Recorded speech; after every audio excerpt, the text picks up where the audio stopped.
Okay right. तो preamble के बारे में हम लोग सोर्सेस पढ़े। सोर्सेस का मतलब वी द पीपल पढ़िए। Yes sir. उसके बाद nature, sovereign, socialist, secular, democratic, republic. उसके बाद ऑब्जेक्टिव्स। ऑब्जेक्टिव्स का मतलब क्या? Justice, liberty, equality, fraternity, unity and integrity. Dates कब? 26 नवंबर 1949। ये हम लोग देख लिए थे कल।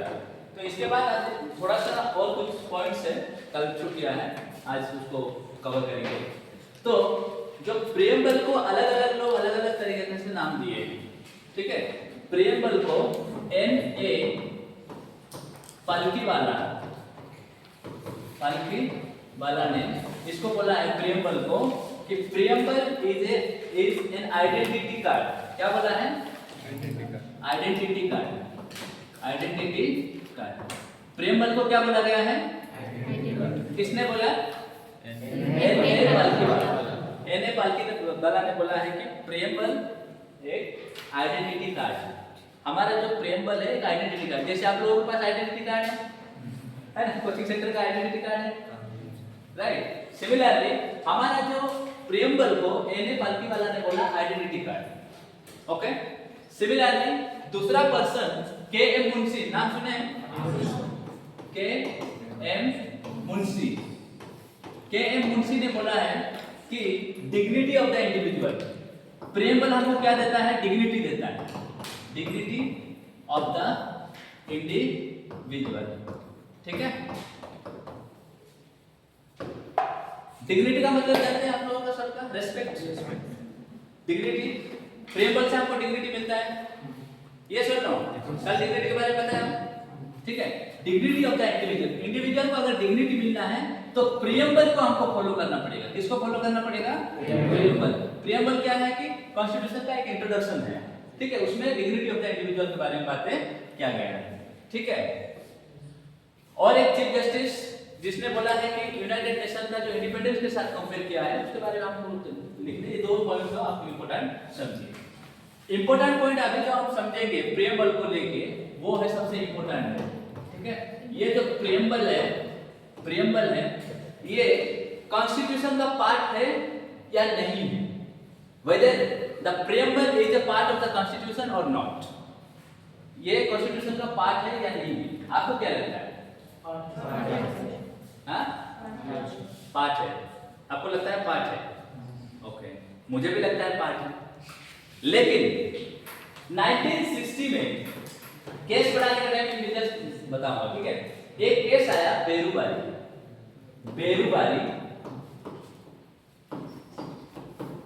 Case versus union of India 1960 में।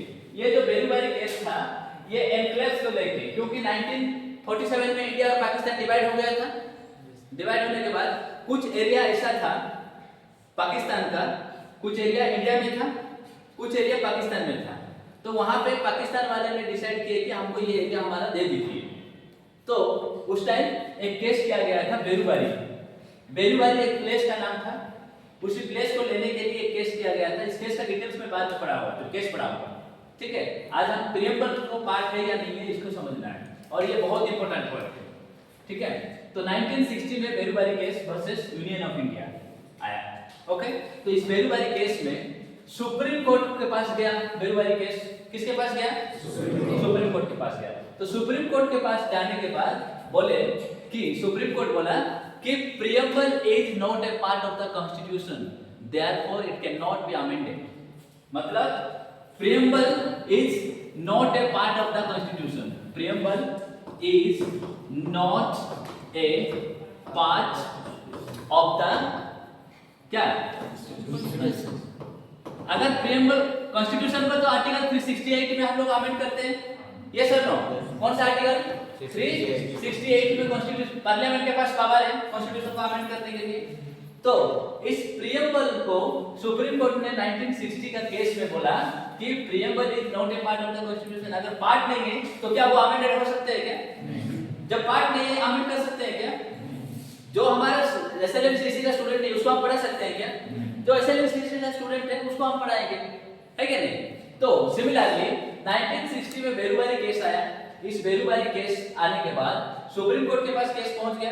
सुप्रीम कोर्ट ने बोला प्रियम्बल को हम अमेंड नहीं कर सकते हैं बिकॉज ये कॉन्स्टिट्यूशन का पार्ट नहीं। बहुत दूर के हमको बोल देते हम कब कर सकते।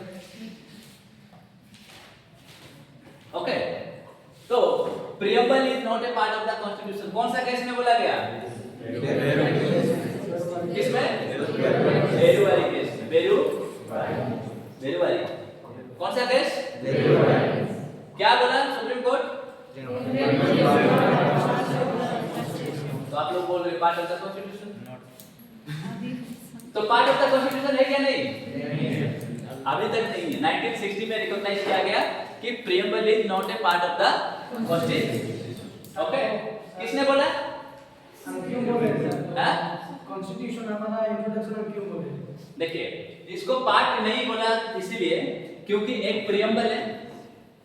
प्रियम्बल अलग से लिखा है ना। प्रियम्बल का मतलब क्या? ऑब्जेक्टिव रेजोल्यूशन, एक ड्राफ्ट बना था। ऑब्जेक्टिव रेजोल्यूशन किसने लाया था? कब लाया था? 13 दिसंबर 1946 में ऑब्जेक्टिव रेजोल्यूशन लेके आए थे और 22 जनवरी 1947 में ये ऑब्जेक्टिव रेजोल्यूशन पास हो गया। बाद में जाके ये प्रियम्बल बना। ये सुन लो। और कॉन्स्टिट्यूशन लिखने के लिए ड्राफ्टिंग कमेटी थे। ड्राफ्टिंग कमेटी में कितने मेंबर्स थे? 7 मेंबर्स थे। कौन कौन? Doctor B R Ambedkar chairman थे। ड्राफ्टिंग कमेटी का chairman doctor B R Ambedkar थे। उसके साथ कौन थे? के मुंशी थे और अलादी कृष्णा स्वामी आया थे। ठीक है, एन गोपाल स्वामी थे, एन माधवराव थे, है ना, और साहिब मोहम्मद सदुल्लाह। 7 पर्सन्स थे। इन लोग बैठ के क्या किए? ड्राफ्ट बनाए, कॉन्स्टिट्यूशन का ड्राफ्ट बना के फाइनली 26 नवंबर 1949 में कॉन्स्टिट्यूशन है। तो इसीलिए बोला सुप्रीम कोर्ट बोला कि ड्राफ्टिंग कमेटी से कॉन्स्टिट्यूशन बनाए, ठीक है, लेकिन प्रियम्बल तो ड्राफ्टिंग कमेटी में नहीं था, इसीलिए ये पार्ट नहीं है। समझ में आया? ड्राफ्टिंग कमेटी ने क्या किया? कॉन्स्टिट्यूशन लिखा, लेकिन प्रियम्बल के लिए कोई ड्राफ्टिंग कमेटी था क्या? प्रियम्बल कहां से आया? ऑब्जेक्टिव रेजोल्यूशन ड्राफ्ट किसने बनाया? जवाहरलाल नेहरू। ऑब्जेक्टिव रेजोल्यूशन का ड्राफ्ट किसने बनाया? कॉन्स्टिट्यूशन का ड्राफ्ट किसने बनाया? बात समझ में आया ना? तो इसीलिए बोला गया, सुप्रीम कोर्ट ऑब्जर्व किया कि नहीं, कॉन्स्टिट्यूशन बनाने के लिए एक ड्राफ्टिंग कमेटी था, ठीक है, लेकिन प्रियम्बल में ऐसा कोई कमेटी नहीं था, इसीलिए preamble is not a part of the constitution. कौन बोला? कौन सा केस में? कब का केस है? 1960। मैं जब केस पढ़ाऊंगा ना, इन डिटेल्स पढ़ाऊंगा, बहुत सारे केसेस है, वो केसेस पढ़ाने के टाइम इसके बारे में पूरा डिटेल्स बताऊंगा कि कैसे हुआ, मतलब इंडिया पाकिस्तान कैसे नॉन एग्रीमेंट, मतलब जवाहरलाल नेहरू और वहाँ का मतलब प्राइम मिनिस्टर दोनों एग्रीमेंट किए थे 1958 में, उसके बाद केस आया था, वो केस पढ़ाने का टाइम बताएंगे। आप हम लोग क्या पढ़ रहे हैं? प्रियम्बल। ओके, तो preamble is not a part of the constitution. कौन सा केस में आया? क्लियर? ओके, तो प्रियम्बल को अमेंड कर सकते हैं क्या? नहीं, अभी तक नहीं कर सकते हैं। ओके, अभी तक मतलब 1967। ओके, इसके बाद क्या हुआ? इसके बाद आया 1967 में एक केस आया, गोलकनाथ केस। किसका केस है? Golaknath case. Golaknath case versus state of Punjab. State of Punjab. यहाँ पे भी बोला गया कि constitution can not be amended.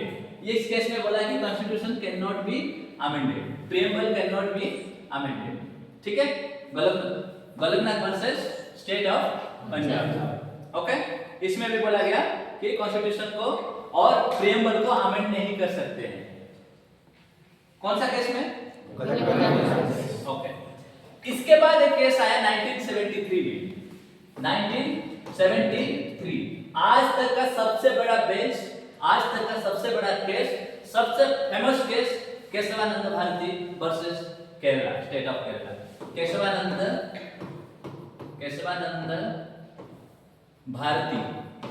ये स्टोरी के साथ समझाऊंगा बाद में, तो सबको केस का पूरा डिटेल्स याद रहेगा, अभी नहीं बताऊंगा। Kesavananda Bharati versus state of Kerala, state of Kerala. Golaknath case में 11 जजेस थे, ठीक है, लेकिन केशवानंद भारती केस में 13 जजेस थे।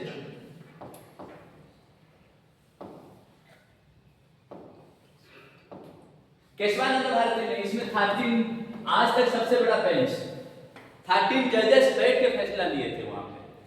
क्या कितने जजेस? 13।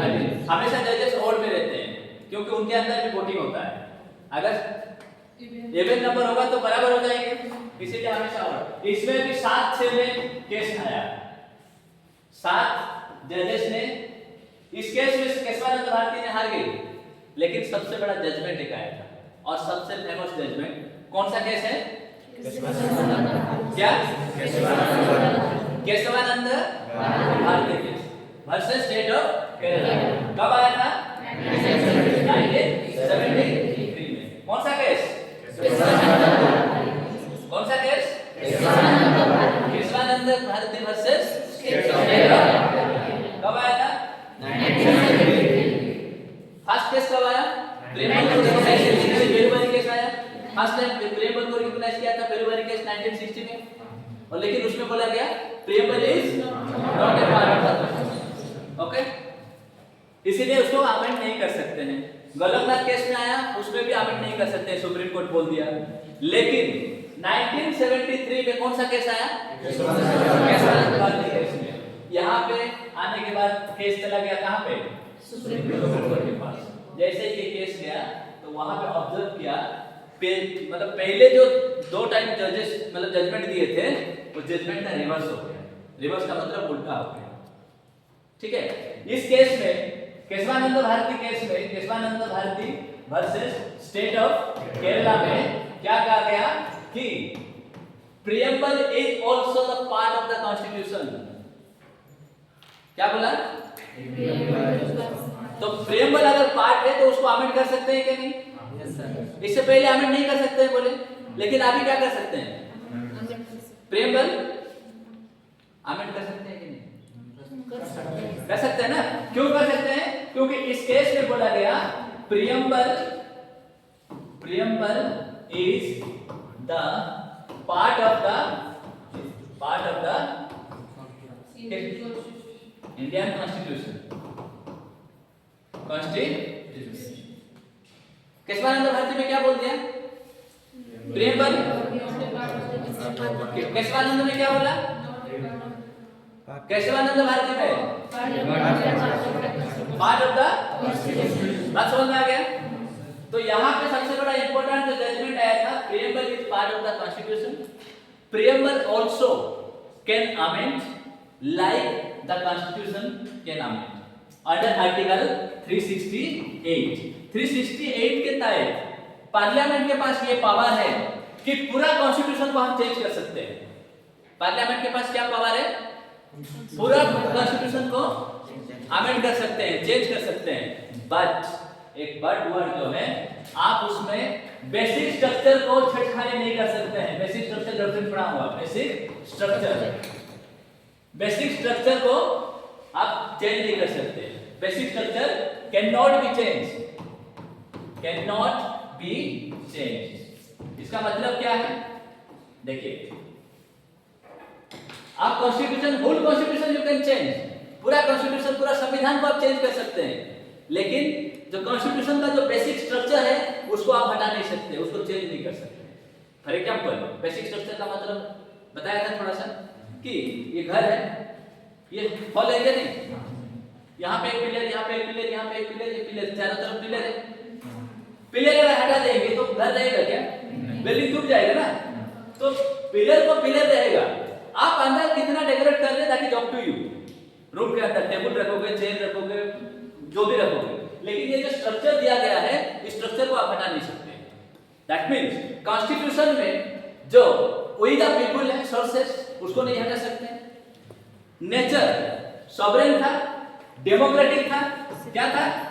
सॉवरेन था, डेमोक्रेटिक था, और सॉवरेन था, डेमोक्रेटिक था, रिपब्लिक था। ये सब ना, तो इसको आप हटा नहीं सकते। हमारा कंट्री सॉवरेन का मतलब सॉवरेन ही रहेगा, सुप्रीम पावर ही रहेगा। हमारा कंट्री डेमोक्रेटिक है रहेगा। आप यहाँ पे डेमोक्रेटिक को हटा नहीं सकते। डेमोक्रेटिक का पार्लियामेंट्री फॉर्म ऑफ गवर्नमेंट ही रहेगा, इसमें आप प्रेसिडेंशियल फॉर्म ऑफ गवर्नमेंट नहीं कर सकते। That is called basic structure. Republic का मतलब हेड ऑफ द स्टेट जो है वो इलेक्टेड ही होंगे, ऐसा नहीं कि हेरिडिटरी होंगे। हेरिडिटरी का मतलब राजा का बेटा राजा नहीं बन सकते, जो इलेक्ट होंगे वही बनेंगे, ऐसा ही रहेगा। सॉवरेन क्या, सॉवरेन डेमोक्रेटिक रिपब्लिक, इसको आप हटा नहीं सकते। इसके अलावा आप अगर चेंज कर रहे हैं तो कॉन्स्टिट्यूशन को मजबूत करने के लिए आप चेंज कर सकते हैं, वीक करने के लिए नहीं। किसने बोला? Supreme court. कौन सा केस में?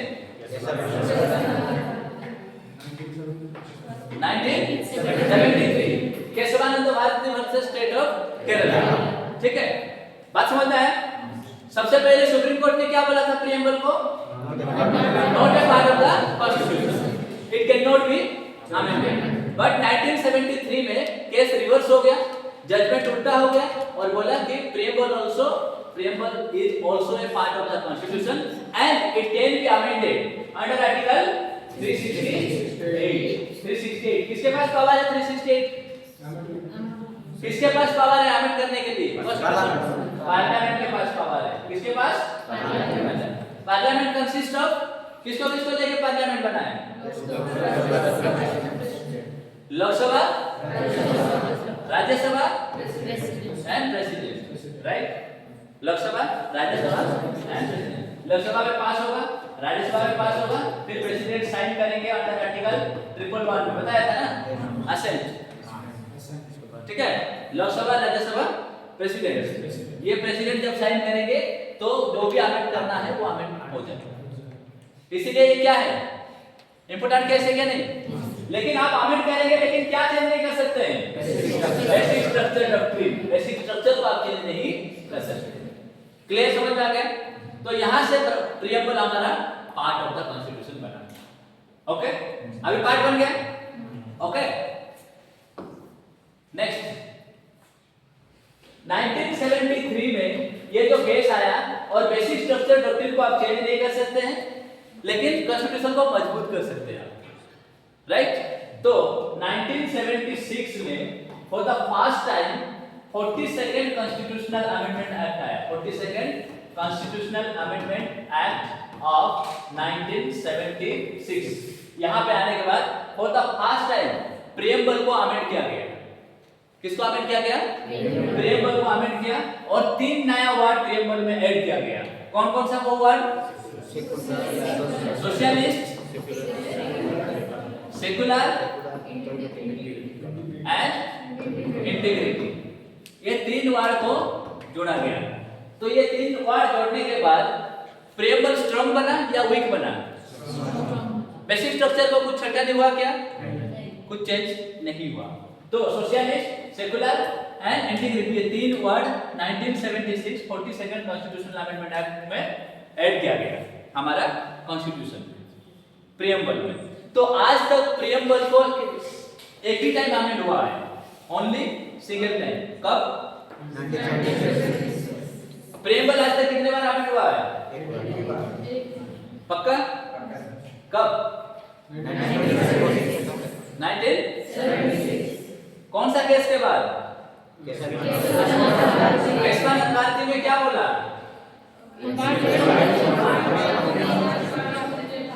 प्रीएम्बल इज कौन सा केस में पार्ट नहीं बोला?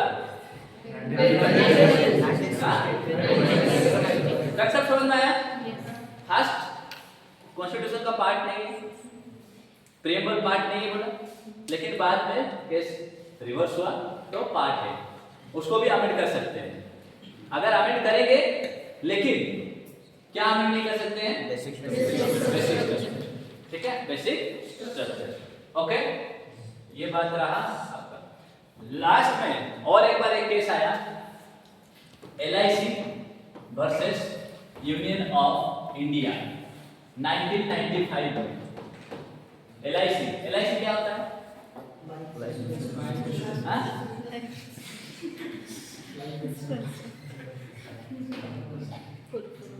लाइफ इंश्योरेंस कॉर्पोरेशन, हाँ? LIC versus union of India, इसमें सुप्रीम कोर्ट ने बोला कि preamble is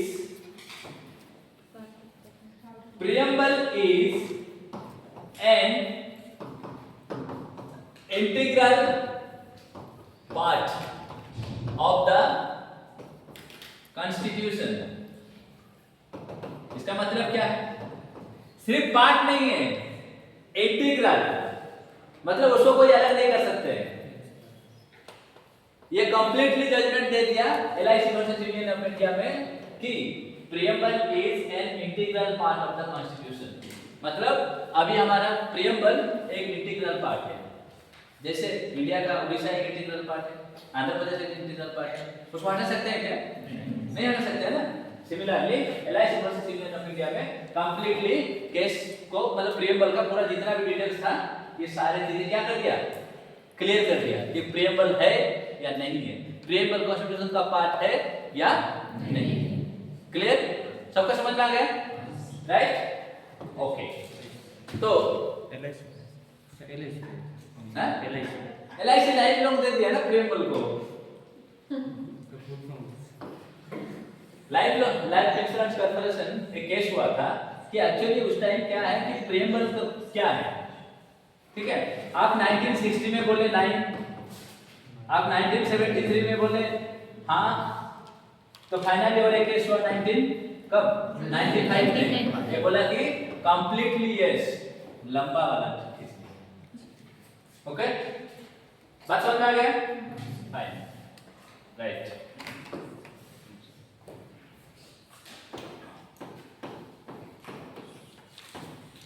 sources of the Indian constitution. Preamble खत्म, शेड्यूल खत्म। शेड्यूल कितना शेड्यूल? हाँ, 12 पक्का? ठीक है। सोर्सेस कितने कंट्री से हम लोग लाए हैं? सोर्सेस का मतलब 11 कंट्री से, 11 सोर्सेस से आया है। 11 कंट्रीज ने 11 सोर्सेस से हमारा कॉन्स्टिट्यूशन बना है, ठीक है? कितना सोर्सेस है? 11। तो पहला सबसे 11 कौन कौन सा है? गवर्नमेंट, एक में government of India act 1935, okay. Number 2 British से लाए हैं। नंबर 3 USA से लाए हैं। नंबर 4 जर्मनी से लाए हैं। नंबर 5 फ्रांस से लाए हैं। नंबर 6 आयरलैंड से लाए हैं, ठीक है? नंबर 7 कनाडा से लाए हैं।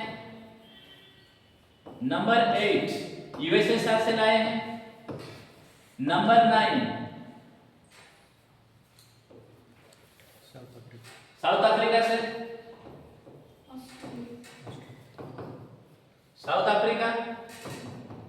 Number 10 Australia.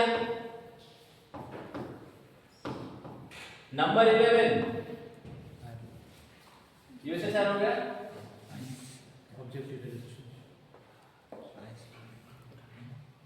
जापान से 11 सक्सेस हो गया। क्या क्या? गवर्नमेंट ऑफ इंडिया एक्ट 1935 और ब्रिटिश से लाए कुछ। सोर्सेस का मतलब क्या है? सोर्स, सोर्स का मतलब मान लीजिए मेरे घर में चावल नहीं है, आपके घर से मैं चावल लेके आऊंगा और मेरे हिसाब से खाना बनाऊंगा। ऐसा नहीं कि आपका घर से चावल लेके खा के हीटर के ऊपर बैठ गए पानी पी के, ऐसा तो नहीं होगा ना। तो डॉक्टर BR अम्बेडकर जब ड्राफ्टिंग कमेटी में चेयरमैन थे और इनके साथ जो 6 सपोर्टर्स थे, टोटल 7 मेंबर्स थे, इन लोग पूरा वर्ल्ड का कॉन्स्टिट्यूशन को पढ़े और मतलब जिस देश का बहुत अच्छा चीज था उसको लेके आए, उसको बोलते हैं सोर्सेस। कॉपी नहीं किए, लेकिन उनका आइडियाज को लेके आए और यहाँ पे क्या किए, ड्राफ्ट किए और एक कॉन्स्टिट्यूशन बनाए। सोर्सेस का मतलब क्या है कि उस कॉन्स्टिट्यूशन का बेस्ट पार्ट को, मान लीजिए गवर्नमेंट ऑफ इंडिया एक्ट 1935 का सबसे बेस्ट पार्ट क्या था, federal system, union public service commission, best part था, तो उसको हम कॉन्स्टिट्यूशन में लागू किए। ऑफिस ऑफ गवर्नर उसको हम लागू किए। एक एक करके इसका समझेंगे कहां से क्या लेके आए। अभी हम सबसे पहले ये जो 11 सोर्सेस को पहले याद करने के लिए कोशिश करेंगे।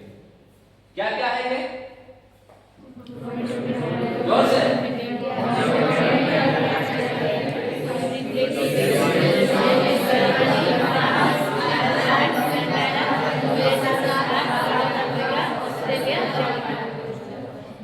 गवर्नमेंट ऑफ इंडिया 1935, बोलिए,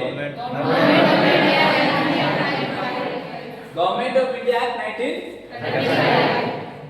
ब्रिटिश से, USA, Germany, France, Ireland, Canada, USSR, south Africa, Australia, Japan. कितना हो गया? इसको याद रखोगे पक्का? कौन बता पाएंगे, बताइए कौन, कितना बता सकते हैं? आप कितना बता सकते हैं? नाम तो बोलना है बिना देखे।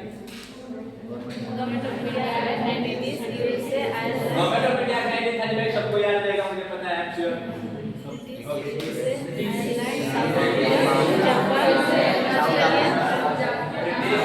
Japan, Germany, Ireland, Canada, Australia, South Africa, story के माध्यम से इसको याद करेंगे। ओके, स्टोरी सुनोगे? Doctor B R Ambedkar ji का एक गर्लफ्रेंड था। किसका? Doctor B R Ambedkar ji ने 1935 में गर्लफ्रेंड बनाया। कौन बनाया? Doctor B R. अरे शर्मा क्यों रहे भाई? Doctor B R Ambedkar ji ने 1935 में, कब बनाया? 1935 में।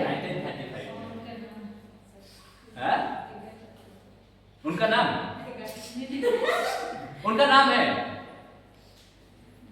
और उस गर्लफ्रेंड को बोले, डॉक्टर बी आर अम्बेडकर को बोले कि जाओ आप वहां पे साउथ अमेरिका में एबीसी आइलैंड जाके आओ।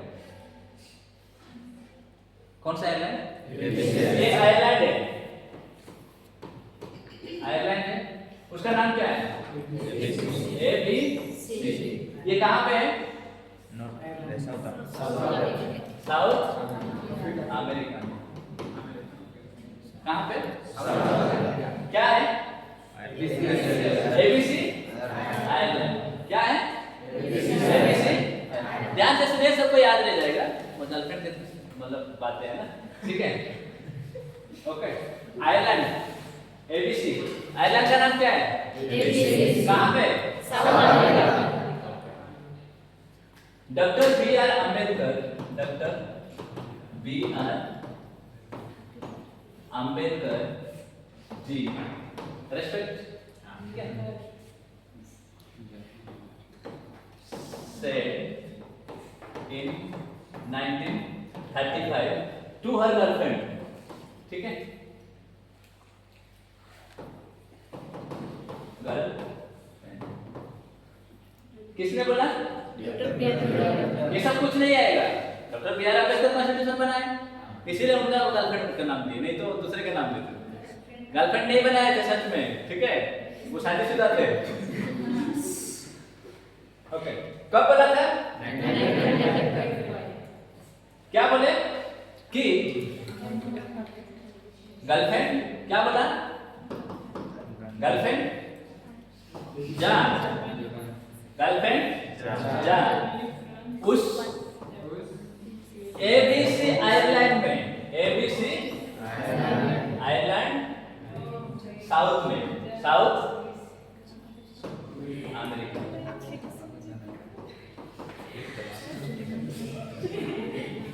Okay, Dr. B.R. Ambedkar said in 1935 to her girlfriend. That means that is Government of India Act 1935. क्या है?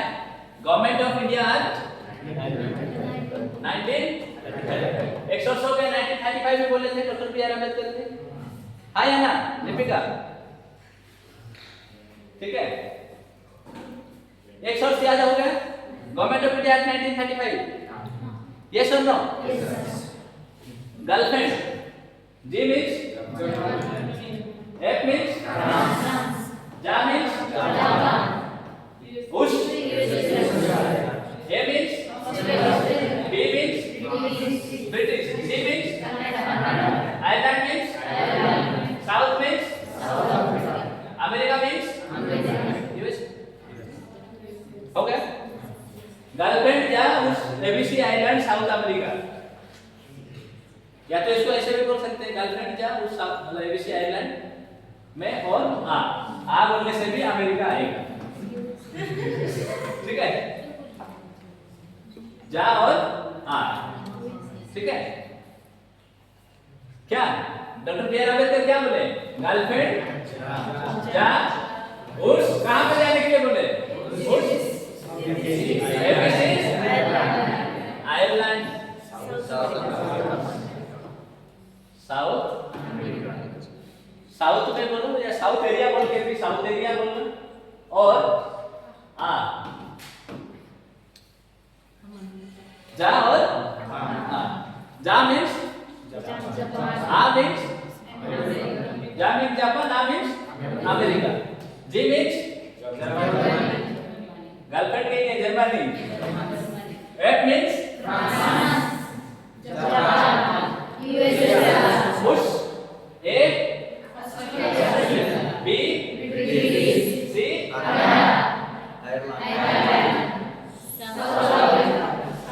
हो गया? आयरलैंड का नाम क्या है? आयरलैंड का नाम क्या है? A means Australia, B means British, C means Canada, है ना? Ireland South, South means South Africa. ठीक है, और आ मीन्स अमेरिका या यूएसए। हो गया?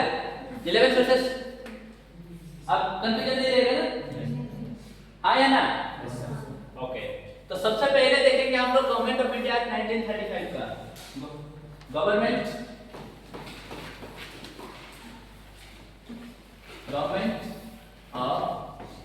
India act 1935। एक एक करके अभी समझना है, right? Government of India act 1935 लिखे सब लोग। यहां से हम लोग 5 चीजें ले हैं। एक है federal system,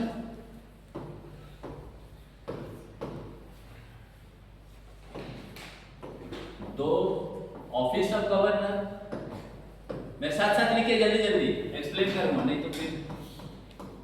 office of governor, 3 judiciary,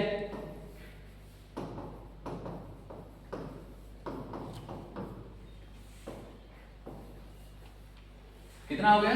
federal system, office of governor, judiciary, public service commission, public service commission जो कि यूपीएससी, ओपीएससी एटसेट्रा। ठीक है, और 5 में है इमरजेंसी प्रोविजन। बहुत हो गए? हाँ हो गए? नहीं तो कैंटीन चलो, कैंटीन खोलना है पीछे। ओके, गवर्नमेंट ऑफ इंडिया 1935 से क्या चाहिए? ये इंपोर्टेंट सिस्टम सब है।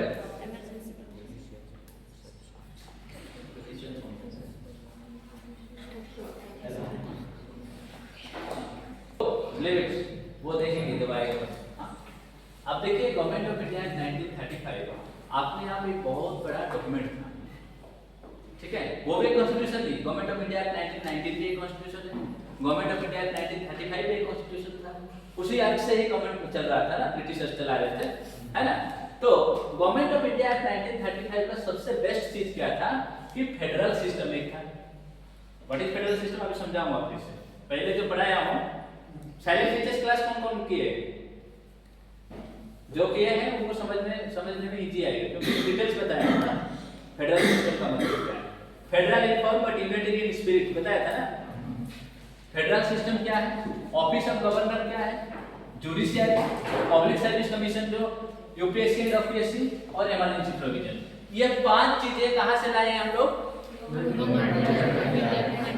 आप लोगों को बोलेंगे कि जो पब्लिक सर्विस कमीशन कौन सा सोर्सेस से आया है, क्वेश्चन आएगा, तो क्या लिखेंगे आप, गवर्नमेंट ऑफ इंडिया एक्ट। तो एक एक करके समझेंगे हम लोग, ठीक है। फेडरल सिस्टम क्या है देखिए। Number 1, government of India act 1935 में फेडरल सिस्टम को लेके आए। फेडरल सिस्टम, फेडरल सिस्टम का मतलब फेडरलिज्म क्या है, फेडरलिज्म। फेडरलिज्म का मतलब होता है डिवीजन ऑफ पावर। क्या है, division of power. Division of power का मतलब किसको किसके बीच में पावर डिवीजन किया, मतलब डिवाइड किया जाएगा। सेंटर के पास पावर रहेगा, स्टेट के पास पावर रहेगा, और दोनों मिलकर कुछ पावर शेयर करेंगे। दैट मींस ये जो फेडरल सिस्टम 1935 में हमारा क्या था, एक था सेंट्रल लिस्ट जिसको बोलते हैं फेडरल लिस्ट। क्या बोलते हैं, फेडरल लिस्ट। और एक था क्या, प्रोविंशियल लिस्ट। और एक था concurrent list. Concurrent list. Federal list में कितना आइटम था गवर्नमेंट ऑफ इंडिया 1935 में 59। प्रोविंशियल लिस्ट में कितना था 54। और कंकरेंट में कितना था 36। ये सिस्टम था गवर्नमेंट ऑफ इंडिया 1935 में। गवर्नमेंट ऑफ इंडिया 1935 में फेडरल सिस्टम इस तरह से। कुछ फेडरल लिस्ट का मतलब जो सेंट्रल गवर्नमेंट के पास 59 आइटम्स के ऊपर पावर था, प्रोविंशियल लिस्ट के ऊपर 54, और कंकरेंट का मतलब क्या है, दोनों फेडरल है प्रोविंशियल दोनों मिलकर लॉ बनाएंगे। कितने आइटम है 36। ये सिस्टम बहुत अच्छा लगा गवर्नमेंट ऑफ इंडिया 1935, इसलिए इस सिस्टम को आज हम लोग लेके आए और शेड्यूल 7 में रखे हैं। कहां पे रखे हैं, शेड्यूल 7 में। क्या रखे हैं, डिस्ट्रीब्यूशन ऑफ पावर। क्या लिखे हैं, डिस्ट्रीब्यूशन ऑफ पावर। किसके किसके बीच में, बिटवीन सेंटर एंड स्टेट। ठीक है, तो ये जो डिस्ट्रीब्यूशन ऑफ पावर कौन सा शेड्यूल में है, 7 शेड्यूल में, राइट। तो distribution of power between centre and state. तो सेंटर के पास अभी कितना लिस्ट है, कितना, स्टेट के पास कितना है अभी, कितना 61, और दोनों मिला के कंकरेंट में कितना है, कितना 50 या 47, 50। ओके, समझ में आ गया ऐसे फेडरल सिस्टम क्या है। फेडरल सिस्टम का मतलब डिवीजन ऑफ पावर, किसके किसके बीच में, सेंटर एंड स्टेट। कुछ पावर कुछ item, for example railway, postal, defence, जितने भी बड़ा बड़ा चीजें हैं, यूनियन पुलिस सर्विस, ये सारे कहां पे, central list. Agriculture, education, concurrent list. Centre भी ये करेगा, स्टेट भी। ओके, समझ में आ गया फेडरल सिस्टम का मतलब क्या है, समझ में आया, right. Next, office of governor. क्या है, office of governor. Office of governor का मतलब क्या है, आज जो इंडिया में कितना स्टेट है, 28 स्टेट्स है। 28 स्टेट्स में हर स्टेट्स में गवर्नर है क्या नहीं,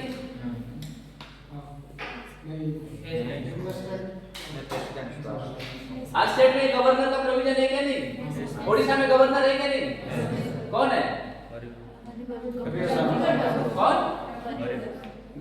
गोबरदास हरि बाबू।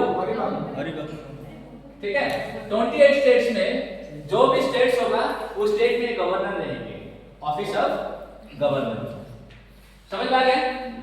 ये कौन सा से लाए, कहां से लाए? Office of governor. Judiciary, judiciary मतलब क्या है? कोर्ट। जुडिशियरी का मतलब क्या है? कोर्ट। कोर्ट में क्या होता है? डांस करते हैं सब लोग, हाँ? क्या करते हैं? जस्टिस प्रोवाइड करते हैं। क्या करते हैं? जस्टिस प्रोवाइड करने के लिए कोर्ट होता है। कोर्ट कितने टाइप का है? सुप्रीम कोर्ट, उसके नीचे हाई कोर्ट, उसके नीचे सबऑर्डिनेट कोर्ट या डिस्ट्रिक्ट कोर्ट, उसके नीचे लोअर कोर्ट, जिसको लोअर कोर्ट बोलते हैं, ये हायर कोर्ट, ये सुप्रीम कोर्ट। ये जो कोर्ट सिस्टम कौन सा एक्ट से लाए हैं हम लोग? गवर्नमेंट ऑफ इंडिया 1935 में। गवर्नमेंट ऑफ इंडिया 1935 में स्पीड हो रहा है क्या? स्लो हो रहा है? चलेगा? गवर्नमेंट ऑफ इंडिया 1935 में क्या हुआ? कोर्ट एस्टैब्लिश किया गया। किसको एस्टैब्लिश किया गया? एक फेडरल कोर्ट। क्या? Federal court. और ये स्टार्ट हुआ कब? 1937 से। Why it is called federal court?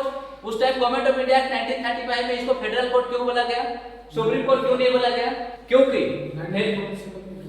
हाँ 1935 गवर्नमेंट ऑफ इंडिया एक्ट में कोर्ट एस्टैब्लिश किया गया, जो कि बना कब? 1937 में। और इस कोर्ट को फेडरल कोर्ट बोला गया। उस टाइम सुप्रीम कोर्ट नहीं बोलते थे। व्हाई?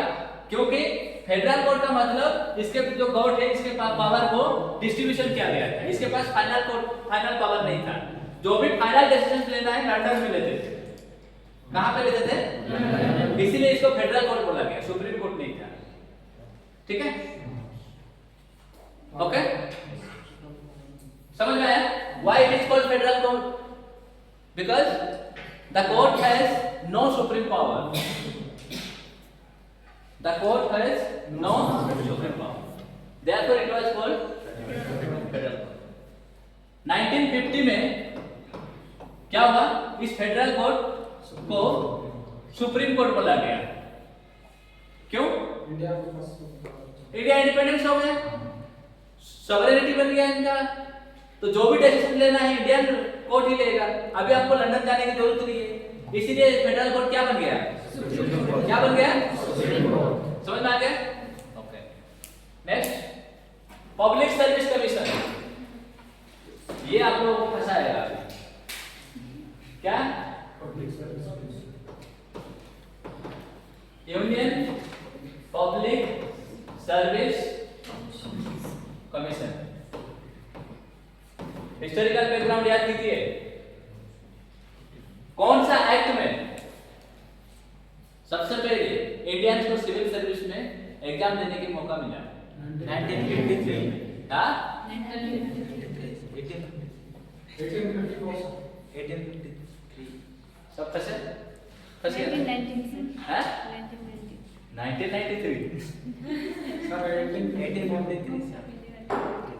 ध्यान से सुनिए, मुझे पता है आप लोग भूल जाओगे। हमको भी याद नहीं था कि हम पढ़ाएंगे करके, नहीं तो हम हिस्टोरिकल बैकग्राउंड का चैप्टर लेके आते हैं। ध्यान से सुनिए, जब Indian public service commission, state public service commission recruitment, civil service का रिक्रूटमेंट 2 टाइप्स का होता था उस टाइम। क्या होता था? एक होता है गवर्नमेंट सिविल सर्विस और एक होता है नॉन गवर्नमेंट। गवर्नमेंट का मतलब होता है हायर लेवल, नॉन गवर्नमेंट का मतलब लोअर लेवल। ठीक है, एक होता है गवर्नमेंट और एक होता है नॉन गवर्नमेंट सिविल सर्विस। उस टाइम किया जाता था। ठीक है, तो इस गवर्नमेंट में क्या है? ओनली इंग्लिश वाले आते थे। कौन? और नीचे वाले को कुछ लोग इंडियंस को लेते थे। ठीक है, इंडियंस प्लस इंग्लिश। बात समझ में आया कि नहीं? हाँ, समझ में आया? तो इस तरह का सिस्टम सिविल सर्विस में था। तो हमेशा जो बड़ा सिविल सर्विस मतलब जो आईएएस, आज का डेट में जो आईएएस, आईपीएस, आईआरएस जो बड़ा चीजें हैं, वो सारे उस टाइम कौन होते थे? Britishers, English man and women. ठीक है, लेकिन for the first time Lord Macaulay ठीक है, लॉ मेंबर बना, कब बना? चार्टर एक्ट ऑफ कब? 1833 में लॉर्ड मैककुले एक मेंबर बना यहाँ पे, लॉर्ड मैककुले, ठीक है। 1833 चार्टर एक्ट में लॉर्ड मैककुले बना एक लॉ ऑफिसर, ठीक है। तो इसने सजेशन किया, मतलब क्या कि इंडियंस को भी क्या देना चाहिए? मौका देना चाहिए। तो लॉर्ड मैककुले का जो सजेशंस को लेके क्या हुआ कि 1833 में for the first time attempted to introduce Indians in a civil service open competition मेरी बात समझ में आया? yes or no? for the first time charter act of 1833 में first time क्या किया गया? attempted to introduce but it was failed. why it was failed? क्योंकि कोर्ट ऑफ डायरेक्टर जो थे वो अपोज कर रहे थे। कोर्ट ऑफ डायरेक्टर क्यों अपोज किए? क्योंकि कोर्ट ऑफ डायरेक्टर इसीलिए अपोज किए, कोर्ट ऑफ डायरेक्टर का एक अपना एक कॉलेज था, कोर्ट ऑफ डायरेक्टर का अपना एक कॉलेज था। उस कॉलेज में जो लोग पढ़ते थे उन्हीं लोग सिविल सर्विस में अप्लाई करते थे और उन्हीं लोग क्वालिफाई करके आते थे। तो कोर्ट ऑफ डायरेक्टर को बहुत पैसा मिल जाता था। मान लीजिए मेरे कॉलेज में जो पढ़ेंगे वो सब लोग ओएस होंगे, तो आप लोग पैसा देके एडमिशन करोगे कि नहीं? आगे यस और no? Similarly court of director को पैसा देके लंदन में एक हेलबोर्न कॉलेज था, उस कॉलेज में सब लोग पढ़ते थे और इंडिया में आने के लिए बहुत सब लोग बहुत खुश थे उस टाइम क्या आज भी, क्योंकि इंडिया में बहुत खजाना था। क्या था? खजाना, बहुत करप्शन होता था, सब लोग पैसा यहाँ से आके भर के बैग में झूला में उठा कर लेके जाते थे उस टाइम, ठीक है। इसीलिए इंडिया आने के लिए बहुत ये थे। तो कोर्ट ऑफ डायरेक्टर जो थे, कोर्ट ऑफ डायरेक्टर पढ़ाया था ना, और एक कौन था? कोर्ट ऑफ डायरेक्टर और एक यूएस बोर्ड ऑफ कंट्रोल। ये कब आया? पीसीडा 1784, ठीक है। वो हिस्टोरिकल बैकग्राउंड क्लास जो नहीं किए बोर्ड, तो ये 33 में फेल हुआ। 33 में फेल हुआ तो नेक्स्ट चार्टर एक्ट कब आया? 1853 में क्या हुआ कि 1853 में जो लॉर्ड मैककुले कमेटी 1854 में आया और 1853 चार्टर एक्ट के द्वारा, चार्टर एक्ट में for the first time introduce हुआ था सिविल सर्विस का इंडियंस के लिए फर्स्ट टाइम कब इंट्रोड्यूस हुआ? 1853 चार्टर एक्ट ऑफ 18 किसका रिकमेंडेशन था? Lord Macaulay, okay clear. इसके बाद क्या हुआ? चल रहा था, इंडियन सब एग्जाम दे रहे थे यूपीएससी ओपीएससी तो नहीं था उस टाइम, यूपीएससी जो सिविल सर्विस एग्जाम दे रहे थे। देने के बाद गवर्नमेंट ऑफ इंडिया 1919 में इस एक्ट के द्वारा सबसे पहले यूनियन पब्लिक सर्विस कमीशन आया। यूनियन, इसको बोलते हैं सेंट्रल पब्लिक सर्विस कमीशन। क्या बोलते हैं इसको? Central public service commission. कौन सा एक्ट में फर्स्ट टाइम आया? 19 इंट्रोड्यूस कब किया गया था? सेंट्रल पब्लिक सर्विस कमीशन आया है ना 1919 एक्ट में, सेंट्रल पब्लिक सर्विस कमीशन। ये आने के बाद 1923 में ली कमीशन था। कौन कमीशन? ये हिस्टोरिकल बैकग्राउंड में पढ़ाया हूं, लेकिन पढ़ा रहा हूं। ली कमीशन रिकमेंडेशन किया। ली कमीशन रिकमेंडेशन करने के बाद 1926 में for the first time central public service commission का सेटअप हुआ, ऑफिस बना। For the first time central public service commission setup हुआ 1926। ओके, कौन सा पब्लिक सर्विस कमीशन? सेंट्रल का मतलब अभी भी सेंट्रल में ही है, प्रोविंशियल में है क्या? नहीं। तो गवर्नमेंट ऑफ इंडिया 1935 में यहाँ पे क्या किया गया, सेंट्रल पब्लिक सर्विस कमीशन के साथ क्या करा, provincial public service commission and joint public service commission, joint public service commission. Joint public service commission का मतलब क्या है, दो थे तो प्रोविंशियल मिल के भी कर सकते हैं, ठीक है। सेंट्रल लेवल पे सेंट्रल गवर्नमेंट करेगा, प्रोविंशियल लेवल पे प्रोविंसेस। उस टाइम स्टेट नहीं था, क्या था, प्रोविंसेस था।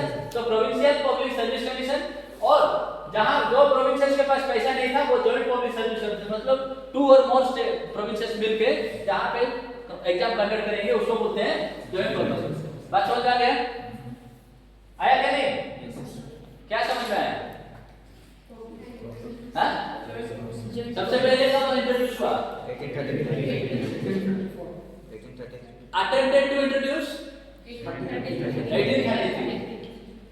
For the first time introduced, civil service का introduce 1853 या कैनेडा, ठीक है।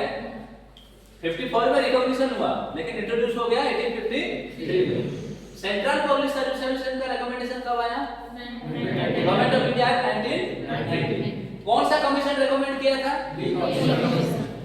फॉर द फर्स्ट टाइम कब मतलब कमीशन सेटअप हुआ, 1926, ठीक है। प्रोविंशियल पब्लिक सर्विस कमीशन कब आया, government of India 1930। Joint public service commission कब आया, गवर्नमेंट ऑफ इंडिया 1930।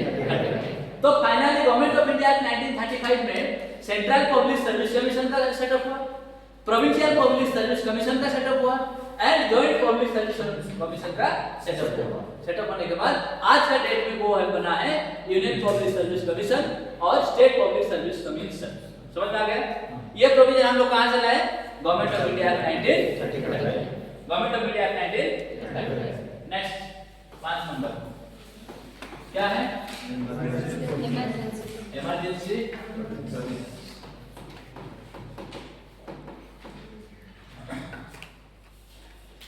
इमरजेंसी का मतलब क्या होता है, हेलो मैं आ रहा हूँ बोलने के लिए इमरजेंसी बोलते हैं क्या, क्या कैसा सिचुएशन होता है जो बिना बता के आएंगे वो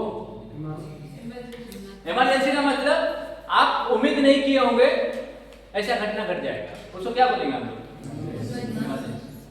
है ना। तो गवर्नमेंट ऑफ इंडिया एक्ट में भी जो इमरजेंसी प्रोविजन था इस प्रोविजन को लेके आए और हमारा इंडियन कॉन्स्टिट्यूशन का पार्ट 18 में किस में रखा गया है, पार्ट 18 में रखा गया अंडर आर्टिकल 352 से लेके 360 तक, ठीक है। इमरजेंसी, इमरजेंसी का मतलब इमीडिएट नीड, जो कि आपको पता नहीं चले, है ना, कभी कुछ भी हो सकता है। कोरोना आया, फोन करके आया या बिना फोन करके, पूछ के आया क्या, नहीं ना, इमरजेंसी प्रोविजन हो गया, है क्या नहीं।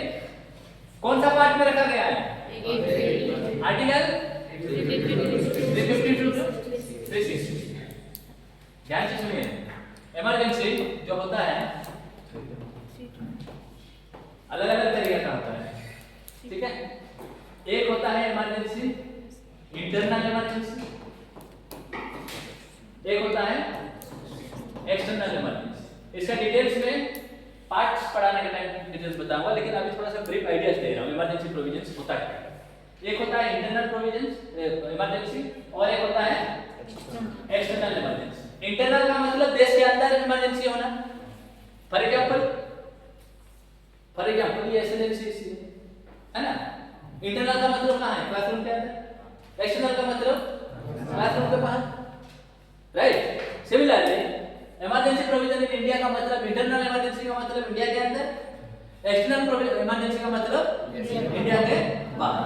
फॉर एग्जांपल इसमें इंटरनल इमरजेंसी का मतलब कहीं पे बाढ़ आ गया, साइक्लोन हो गया, बहुत ज्यादा तेज बहुत पानी हो रहा है, तो ये इंटरनल प्रॉब्लम है। ये सब ना अचानक कोरोना आ गया, ये कौन सा प्रॉब्लम है, इंटरनल, ठीक है। अचानक बादल फाट के पानी बहुत गिर रहा है, कौन सा है, इंटरनल या एक्सटर्नल? बादल तो ऊपर है सर, कैसे इंटरनल है? हाँ? हाँ? हमारा अंदाज गिरेगा तो बादल फटेगा, कहीं पे गिरेगा तो हमको क्या प्रॉब्लम है? हमारा अंदाज रहेगा तो हमारा इंटरनल प्रॉब्लम है ना। बादल ऊपर रहे कहीं पे रहे, इंडिया में अगर कहीं प्रॉब्लम होगा तो वो हमारा प्रॉब्लम है। ओके, इंडिया का टेरिटरी के अंदर जो बाउंड्री है 28 स्टेट्स एंड 8 इंडियन टेरिटरीज में अफेक्टेड होगा तो वो क्या है? Internal problem, right? समझ में आ गया इंटरनल इमरजेंसी। एक्सटर्नल इमरजेंसी का मतलब क्या है कि जो इंडिया है बाहर वाले अगर अटैक करेंगे, पाकिस्तान अटैक करेगा, हम इमरजेंसी डिक्लेयर करेंगे। चाइना अटैक करेगा, इमरजेंसी डिक्लेयर करेंगे। यूएसए अटैक करेगा, इमरजेंसी डिक्लेयर करेंगे।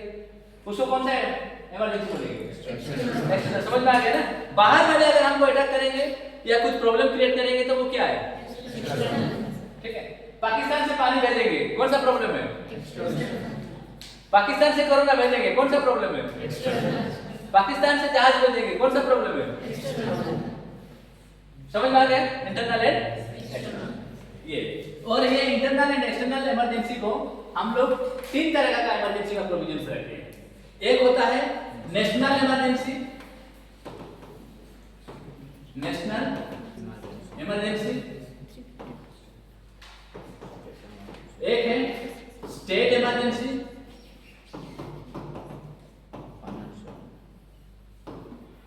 और एक है फाइनेंशियल इमरजेंसी।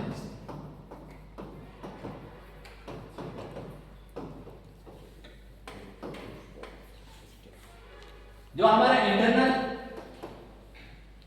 इमरजेंसी और एक है क्या? External emergency.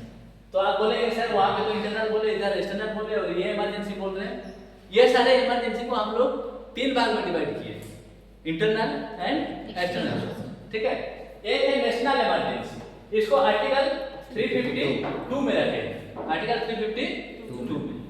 एक है स्टेट इमरजेंसी, आर्टिकल 356, 4 मिला है। Article sorry financial emergency article और 4 मिलाइए, कितना होगा? 360। नेशनल इमरजेंसी का मतलब पूरे देश में इमरजेंसी होना, 28 states and 8 union territories. Okay. State emergency का मतलब पर्टिकुलर एक स्टेट, चाहे उड़ीसा, आंध्र प्रदेश। उड़ीसा में ज्यादा बारिश होगा तो उड़ीसा में इमरजेंसी आएगा, है कि नहीं? या तो गवर्नमेंट का मतलब फेल्यूर हो जाएगा तो प्रेसिडेंट्स रूल भी बोलेंगे इसको। क्या बोलेंगे इसको? प्रेसिडेंट्स रूल भी बोलेंगे। प्रेसिडेंट्स रूल लागू होगा, जैसे मणिपुर में अभी प्रेसिडेंट रूल लागू हुआ, गवर्नमेंट नहीं है, हिंसा चल रहा है, कोई गवर्नमेंट नहीं रहेगा तो उस स्टेट में कौन देखेगा? इसलिए इसको क्या बोलेंगे? President rule. कौन सा आर्टिकल? 356। और एक इमरजेंसी है फाइनेंशियल इमरजेंसी। कौन सा आर्टिकल में है? 360।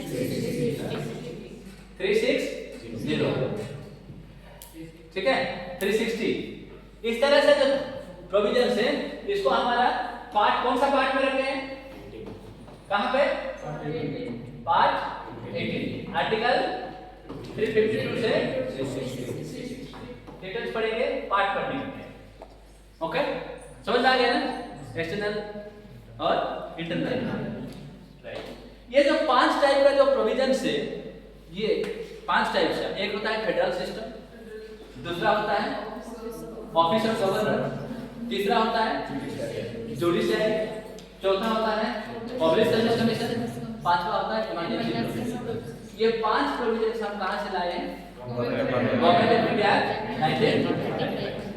तो और एक इमरजेंसी के बारे में आप लोगों को बता देता हूं ताकि आप लोगों को कंफ्यूजन ना रहे। और एक इमरजेंसी है जर्मनी कॉन्स्टिट्यूशन से लाए। कहां से? Germany constitution. एक नंबर सर्च खत्म हो गया, search number 1 is finish. Number 2 हम लोग लाए हैं कहां से? Germany.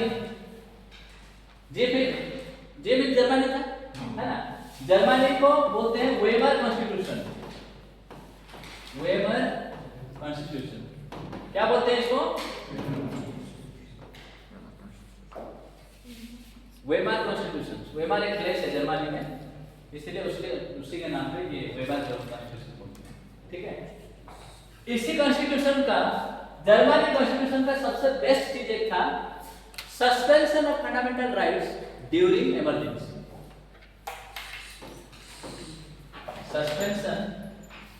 Suspension of fundamental rights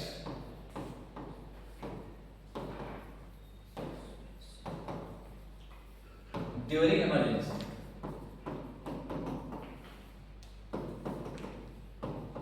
मैं इस चीज को क्यों आप लोगों को बता रहा हूं, बिकॉज यहां पे भी इमरजेंसी वर्ड है, गवर्नमेंट ऑफ इंडिया में भी इमरजेंसी है ना।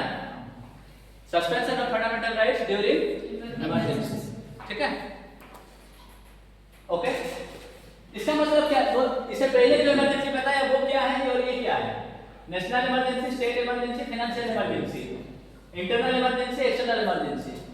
एक इमरजेंसी को कितने सारे चीजें आ गया है ना, ये एक ही इमरजेंसी, इंटरनल भी हो सकता है, एक्सटर्नल भी हो सकता है। National emergency, state emergency, financial emergency. किसी भी सिचुएशन अगर आ जाएगा, चाहे इंटरनल इमरजेंसी हो या एक्सटर्नल इमरजेंसी हो, अगर पूरे देश में इफेक्ट होगा, पूरे देश में इमरजेंसी डिक्लेयर करेंगे तो उसको क्या बोलेंगे आप लोग? पूरे देश को अगर इमरजेंसी होगा, पूरे देश को अगर इफेक्ट होगा तो वो होगा पर्टिकुलर। एक स्टेट में होगा तो स्टेट इमरजेंसी को, और अगर पैसा से रिलेटेड अगर कुछ होगा, ठीक है, अगर वर्ल्ड बैंक पैसा नहीं देगा, IMF पैसा नहीं देंगे तो फाइनेंशियल इमरजेंसी भी हो सकता है, या इंडिया का एग्रीकल्चर प्रोडक्शन नहीं होगा, कंपनी का प्रोडक्शन नहीं होगा, या डिफरेंट सेक्टर्स में मतलब ये नहीं होगा, तो क्या होगा? फाइनेंशियल इमरजेंसी आ सकता है, राइट, ओके। तो यहाँ पे ये जो इमरजेंसी जब होगा, ये जो इमरजेंसी होगा, चाहे नेशनल इमरजेंसी हो, चाहे स्टेट इमरजेंसी हो, चाहे फाइनेंशियल इमरजेंसी, ये इमरजेंसी अगर जब डिक्लेयर करेंगे तो यहाँ पे दो तरह का सिचुएशन क्रिएट होगा। अब जब फंडामेंटल राइट्स क्या हो जाएगा? सस्पेंड हो जाएगा। क्या हो जाएगा? फंडामेंटल राइट्स का आर्टिकल कहाँ से? 12 से कौन सा पार्ट में? हाँ, पार्ट 3 में, आर्टिकल 12 से 35 फंडामेंटल राइट्स। ये आर्टिकल 12 से 35 जो भी फंडामेंटल राइट्स से ड्यूरिंग इमरजेंसी, जब नेशनल इमरजेंसी डिक्लेयर करेंगे या फाइनेंशियल इमरजेंसी अगर डिक्लेयर करेंगे, इमरजेंसी अगर डिक्लेयर कर दिए, स्टेट इमरजेंसी में एप्लीकेबल नहीं है, ठीक है, नेशनल इमरजेंसी में ये एप्लीकेबल है। तो फंडामेंटल राइट्स क्या हो जाएगा? सस्पेंड हो जाएगा। सस्पेंड का मतलब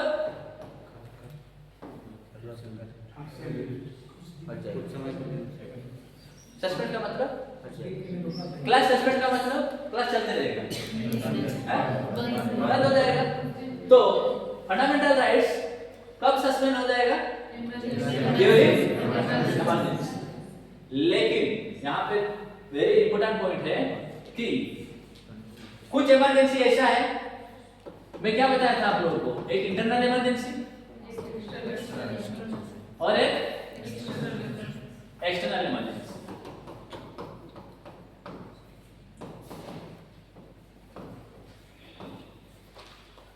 अगर इंटरनल इमरजेंसी में मान लीजिए डिक्लेयर किया, इंटरनल प्रॉब्लम में, इंटरनली अगर डिस्टर्बेंस हुआ, देश के अंदर अगर प्रॉब्लम हुआ, नेशनल इमरजेंसी या फाइनेंशियल इमरजेंसी डिक्लेयर किए, तो यहाँ पे क्या होगा? आर्टिकल 20 एंड आर्टिकल 21 कभी सस्पेंड नहीं होगा। बताया था ना? यस ठीक है। आर्टिकल 20 क्या है? Conviction, offence of conviction. Conviction का मतलब कन्विक्ट नहीं, जो मतलब आपको कोई भी आके कन्विक्ट नहीं कर सकते, आपके पास राइट्स होता है, right to protect offence of conviction, ठीक है। जो अरेस्ट करते हैं ना, लेके जाते हैं थाने में, पूछताछ करते हैं, पूछताछ आप मर्डर किए, तो बोले मैं मर्डर किया, मेरा मर्डर का मैं ही खुद गवाह दूंगा, ऐसा नहीं चलेगा। वो हम पढ़ेंगे फंडामेंटल राइट्स पढ़ेंगे, बहुत इंटरेस्टिंग है, ठीक है। इस टाइम इंटरनल इमरजेंसी अगर डिक्लेयर होगा तो क्या होगा? 20 एंड 21 सस्पेंड नहीं होगा।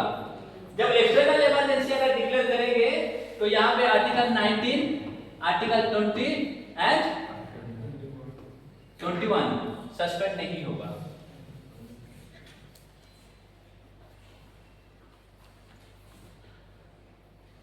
सॉरी एक गलती हो गई। एक्सटर्नल इमरजेंसी होगा तो 28 21 सस्पेंड नहीं होगा, इंटरनल इमरजेंसी होगा तो 19 20 21 सस्पेंड नहीं होगा, उल्टा लिख दें, ठीक है। इंटरनल में कौन कौन सस्पेंड नहीं होंगे?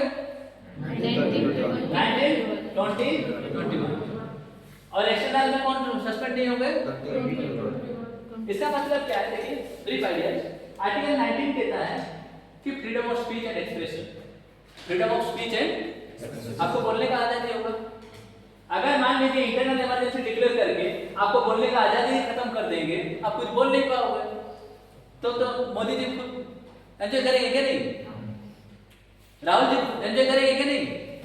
इमरजेंसी डिक्लेयर करके अगर 19 सस्पेंड कर देंगे तो कोई तो कुछ बोल नहीं पाएंगे, इसीलिए आर्टिकल 19 सस्पेंड नहीं होगा इंटरनल इमरजेंसी में, लेकिन एक्सटर्नल इमरजेंसी में आर्टिकल 19 भी सस्पेंड हो जाएगा। ये सारे आर्टिकल कौन है? Fundamental rights during emergency. ये प्रोविजंस हम लोग कहां से लाए हैं? जर्मनी से, ठीक है। Suspension of fundamental rights during emergency कहां से लाए हैं? जर्मनी। और इमरजेंसी प्रोविजंस कहां से लाए हैं? Government of India act 1935, right. Okay, समझ में आ गया? ये लॉजिक समझे? इसका मतलब कन्विक्शन, इसका मतलब राइट टू लाइफ। अगर इमरजेंसी डिक्लेयर हो गया करके आपका लाइफ को आके खत्म कर देंगे तो आप कैसे रहेंगे? नहीं रह सकते ना, है ना। या जेल से आपको निकाल देंगे, कन्विक्शन, कोई इमरजेंसी डिक्लेयर होगा तो सबको जेल से छोड़ देंगे क्या? नहीं छोड़ेंगे ना। तो ये कौन सा कितना आर्टिकल रहेगा? इंटरनल में कौन कौन सस्पेंड नहीं होंगे? देश के अंदर होगा तो 3 आर्टिकल सस्पेंड नहीं होंगे, देश के बाहर से अगर इमरजेंसी डिक्लेयर होगा तो आर्टिकल सस्पेंड नहीं होगा। ओके, समझ में आ गया? 2 सोर्सेस समझ में आ गया? ओके, ठीक है। Next, France. फ्रेंच कॉन्स्टिट्यूशन से हम लोग, फ्रेंच रिवॉल्यूशन कब हुआ था? हाँ, फ्रेंच रिवॉल्यूशन कब हुआ था? Right, good. 1789 में फ्रेंच रिवॉल्यूशन हुआ। रिवॉल्यूशन होने के बाद वहां पे क्या आया था कि idea of liberty, equality and fraternity.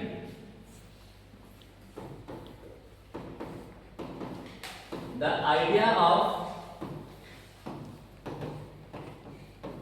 liberty,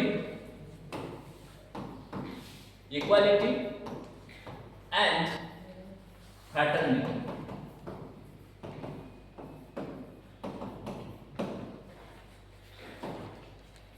liberty का मतलब क्या है? ये कहां पे है?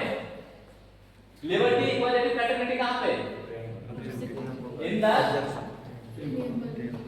प्रियम्बल। हम लोग प्रियम्बल में ऐड किए। लिबर्टी का मतलब किस चीज का liberty? Liberty of thought, expression, belief, faith and worship. किस चीज का equality? Equality of status and of opportunity to promote among them all. किस चीज का? Fraternity. Fraternity assuring the dignity of the individual and unity and integrity. ये बात था ना। ये चीजें कहां पे लिखा गया है? प्रियम्बल। ये आइडिया कहां से लाए हम लोग? France. Number 2, Republic. Republic, Republic का मतलब head of the state is elected by the people. ये 2 चीजें कहां से लाए हैं? फ्रांस। Okay, right. नेक्स्ट क्या है? जा मीन्स जापानीज कॉन्स्टिट्यूशन से, जापानीज कॉन्स्टिट्यूशन से।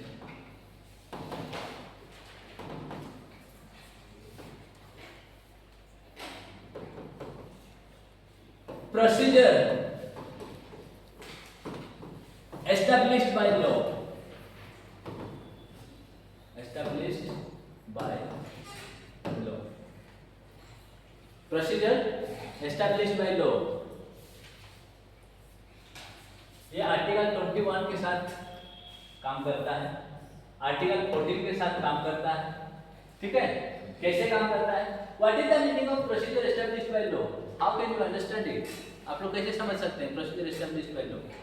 मैं बताया हूं इससे पहले क्लास में। हाँ,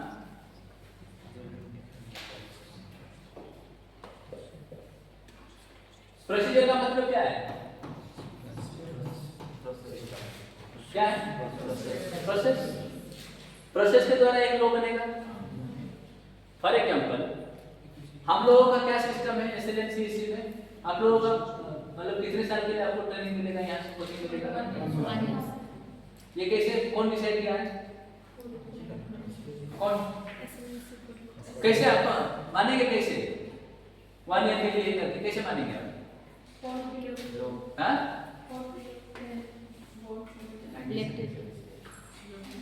जिसका एडवर्टाइजमेंट हुआ था उस एडवर्टाइजमेंट में क्लियर कट लिखा गया ना, और आपको इंस्टीट्यूट के हर स्टूडेंट जो ग्रेजुएशन कंप्लीट किए होंगे और 21 ईयर्स से अबव होंगे उनको हम 1 साल के लिए फ्री कोचिंग देंगे। ये प्रोसेस हम स्टार्ट किए। प्रोसेस स्टार्ट करने के बाद एक लॉ बनाया गया, मतलब नियम कानून बनाया गया है। ये सब नो नियम कानून बनाने के बाद हम लोग स्टार्ट किए। स्टार्ट करने के बाद एडवर्टाइजमेंट आया। एडवर्टाइजमेंट आने के बाद आप लोग फॉर्म भरे। फॉर्म भरने के बाद एंट्रेंस एग्जाम दिए। एंट्रेंस एग्जाम देने के बाद एडमिशन हुए। एडमिशन होने के बाद क्या किए? 100 रुपया देके आई कार्ड किए। मतलब सब प्रोसीजर है ना। प्रोसीजर एस्टैब्लिश बाय लॉ का मतलब एक प्रोसेस के द्वारा एस्टैब्लिश हुआ होगा। हम ये नहीं जानते हैं कि मतलब बाद में हम किसी को ज्वाइन करेंगे या उससे पहले ज्वाइन करेंगे, ये हमारा सिस्टम नहीं हो पाएगा। इसको बोलते हैं procedure established by law. Are you getting my point? क्या समझे? जो लोग एंट्रेंस एग्जाम देंगे, जो लोग एंट्रेंस एग्जाम देंगे वही केवल एसएलएनसीसी का स्टूडेंट बनेंगे। ये है प्रोसीजर एस्टैब्लिश्ड बाय लॉ, क्योंकि एक प्रोसेस के द्वारा एस्टैब्लिश हो चुका है। Are you getting my point? ठीक है, ये सिस्टम हम लोग जापानीज कॉन्स्टिट्यूशन से लाए हैं, लेकिन जापानीज वाले ये लोग फॉलो करने का मतलब ये ब्रिटिश में ऐसे सिस्टम चलता है। पार्लियामेंट में जो प्रोसेस स्टार्ट हुआ होगा procedure established by British parliament में जो प्रोसीजर एस्टैब्लिश्ड बाय लॉ होगा वही सिस्टम चलेगा। कौन सा पार्लियामेंट में? British parliament, right? तो एसएलएनसीसी का एंट्रेंस का मतलब ब्रिटिश पार्लियामेंट की तरह। ओके, क्या ब्रिटिश पार्लियामेंट में जो लॉ पास होगा वही काम करेगा। ओके, लेकिन और एक लॉ है due process of law. Due process of law वो क्या? पहले से हम मतलब प्रोसीजर एस्टैब्लिश्ड बाय लॉ का मतलब पहले से लॉ बन चुका है। ये सर नो, बाद में क्या सिचुएशन होगा उसको पता नहीं है ना। जैसे मैं आप लोगों को एग्जांपल दिया कि एसएलएनसीसी एंट्रेंस एग्जाम देने के लिए हम जो प्रोसेस स्टार्ट किए वो प्रोसीजर एस्टैब्लिश्ड बाय लॉ, एक बार लॉ बन गया उसी को हम एडमिशन देंगे। उसको क्या बोलते हैं? Procedure established by law. लेकिन कुछ सिचुएशन ऐसा भी हो सकता है जिस दिन एंट्रेंस है या कुछ लोग मतलब इंफॉर्मेशन नहीं मिला है, वो एंट्रेंस दे भी नहीं पाए और एडमिशन ले भी नहीं पाए। लेकिन अगर उनको बहुत इंटरेस्ट है पढ़ने के लिए तो उनका सिचुएशन देख के अगर हम एसएलएनसीसी में एडमिशन देना, that is called due process of law. मतलब सिचुएशन देख के हम देना। एक होता है प्रोसीजर एस्टैब्लिश्ड लॉ, मतलब रूल्स के हिसाब से जाना, उस रूल्स के बाहर कुछ नहीं होगा, राइट? लेकिन ड्यू प्रोसेस ऑफ लॉ का मतलब होता है सिचुएशन को देख के लेना। ओके, एक गोपालन केस 1951 में एक गोपालन केस हुआ था। उसको क्या किया गया? अरेस्ट किया गया। अरेस्ट करने के बाद अंडर आर्टिकल 22 में एक सिस्टम होता है कि आपको 24 घंटा में हबेस कॉर्पस होता है। हबेस कॉर्पस नाम सुने हैं ना? हबेस कॉर्पस, मंडामेंट, सेशनल, प्रोहिबिशन एंड कोअरेंट, 5 रिट है हमारा, बताया था। तो ये हबेस कॉर्पस के द्वारा जिसको आप अरेस्ट करेंगे उसको 24/7 में मतलब 24 आवर्स में कोर्ट में लेके मजिस्ट्रेट के सामने पेश करना है। किसके सामने? कोर्ट में मजिस्ट्रेट के सामने। मुझे आज अगर अरेस्ट किए हैं, आज अभी कितने बजे अरेस्ट किए हैं? 1:30 में, तो कल कितने बजे जाएंगे? 2:30 तक मुझे लेके कहां पे पहुंचेंगे? कोर्ट में। किसके सामने? मजिस्ट्रेट। अगर 2:30 से 2:31 हो जाएगा तो मेरे पास एक रिट है, वो रिट का नाम है हबियस कॉर्पस। क्या है? हबियस कॉर्पस। इस हबियस कॉर्पस के द्वारा मैं अगर रिट अप्लाई करूंगा तो मुझे मतलब थाने से छोड़ देंगे। ठीक है, हबियस कॉर्पस रिट अप्लाई करो, मतलब इसका टेक्निकल है, ऐसा नहीं कि 130 से 130 230 बीच में अगर गाड़ी पंचर हो जाएगी तो क्या होगा सर? ऐसा भी तो होता है ना, है कि नहीं? तो उससे हम आर्टिकल 22 पढ़ने का टाइम पढ़ेंगे, डिटेंशन। ओके, तो ड्यू प्रोसेस ऑफ लॉ का मतलब सिचुएशन देख के, प्रोसीजर एस्टैब्लिश बाय लॉ का मतलब पहले से क्या है, लॉ बन चुका है। ओके, फॉर एग्जांपल अगर हमारे लॉ में कोई अगर मर्डर कर दिया तो कितने साल के लिए? 10 साल। 10 इयर्स के लिए सबके लिए बराबर है क्या? नहीं, ये क्या है? Procedure establish by law, already process बन के एस्टैब्लिश लॉ बन चुका है। ये सब नो, हाँ या ना? Procedure establish by law, establish bye procedure establish by law का मतलब समझ में है ना कि प्रोसेस पहले से ही लॉ बन चुका है। ठीक है, यहाँ पे ये सिस्टम नहीं है कि मोदी जी मर्डर करेंगे तो 10 साल और मुर्मू जी मर्डर करेंगे तो 12 साल, ऐसा तो सिस्टम नहीं है ना। सबके लिए क्या है? हाँ, एक प्रोसेस में बना है और एस्टैब्लिश हो चुका है। कोई भी अगर मर्डर करेंगे तो उसके लिए कितना साल का सजा है? क्लियर? ओके, तो ड्यू प्रोसेस ऑफ लॉ में क्या होगा? ड्यू प्रोसेस ऑफ लॉ में, प्रोसेस ऑफ लॉ में इसको 10 इयर्स का मतलब मान लीजिए आज कौन सा डेट है? 5/11/2025। तो अगर 10 साल का मतलब कब होगा? 4/11/2025 इस दिन होगा। ये sir no, procedure establish by law यही बोलता है ना। 10 साल का सजा का मतलब आपको 4/11/2035 नहीं होगा, लेकिन वो मर्डर करने वाले हो सकता है 2 साल पहले ही आ जाएगा। हाँ, बेल में नहीं, अगर पूरा सजा काटने का। क्यों? और कुछ लोग यहीं पे भी 4 तारीख तक भी रहेंगे और कुछ लोगों का सिचुएशन, उनका सिचुएशन ऐसा होता है वो मर्डर नहीं कर रहा था, गलती से जा रहा था, क्या बाबू कहाँ जा रहे हो करके टच कर लिया तो वो मतलब मर गया। फॉर एग्जांपल दे रहा हूँ, वो इंटेंशनली मर्डर नहीं किया था, उसको टच किया तो वो मर गया, लेकिन मर्डर केस हुआ कि नहीं? मर्डर केस हुआ ना। तो इस सिचुएशन में बाद में उनको पता चलेगा नहीं ये तो आदमी अच्छा है, जेल आया, मतलब मर्डर केस में चार्ज लगा है, लेकिन ये जेल आने के बाद उनका व्यवहार बहुत अच्छा है, ये हाईली एजुकेटेड है, अगर हम किसी को हाईली एजुकेटेड है या ऐसा है वैसा है करके हमारा धीरे धीरे ड्यू प्रोसेस ऑफ लॉ के द्वारा कट जाएगा। प्रोसीजर एस्टैब्लिश बाय लॉ कितना बोला? 10 इयर्स। लेकिन ड्यू प्रोसेस ऑफ लॉ का मतलब मेरा सिचुएशन देख के, मेरा बिहेवियर देख के तो देखने का ऐसा नहीं लगता है मर्डर किसी करेगा, ऐसा तो नहीं। कोर्ट भी तो समझेगा ना, तो धीरे धीरे उनका क्या करेंगे, काट देंगे सिचुएशन देख के। तो सिचुएशन को देखने का होता है ड्यू प्रोसेस ऑफ लॉ, पहले से एस्टैब्लिश होना क्या? प्रोसीजर एस्टैब्लिश है। तो ड्यू प्रोसेस ऑफ लॉ जो है ये कहां से आया है? ये यूएसए से आया है। नहीं, ड्यू प्रोसेस ऑफ लॉ कहां से आया? और प्रोसीजर एस्टैब्लिश बाय लॉ का सिस्टम जो होता है वो ब्रिटिश सिस्टम, ब्रिटिश पार्लियामेंट में प्रोसीजर एस्टैब्लिश बाय लॉ चलता है और यूएसए का पार्लियामेंट में क्या चलता है? Due process of law. इनका आर्टिकल 14 एंड आर्टिकल 21 पढ़ने का टाइम इन डिटेल्स पढ़ेंगे फंडामेंटल राइट्स में। समझ में आ गया प्रोसीजर एस्टैब्लिश बाय लॉ? ये कहां से लाए? नहीं, sources of procedure establish by law, source कहां से? जापान। कहां से? जापान से। Okay, right. नेक्स्ट, हाँ, सेल्फ डिफेंस मारेंगे तो मार के देखेंगे किसी।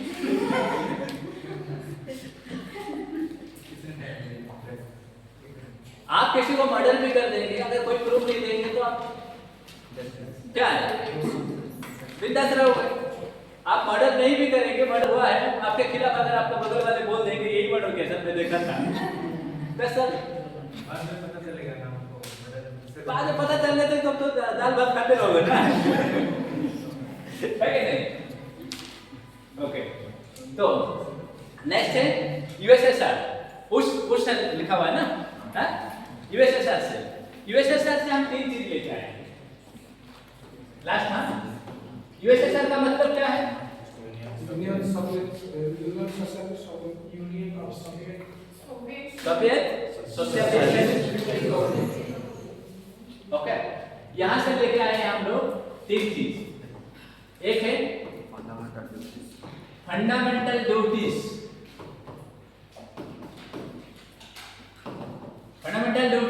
फंडामेंटल ड्यूटीज का मतलब क्या है? हाँ?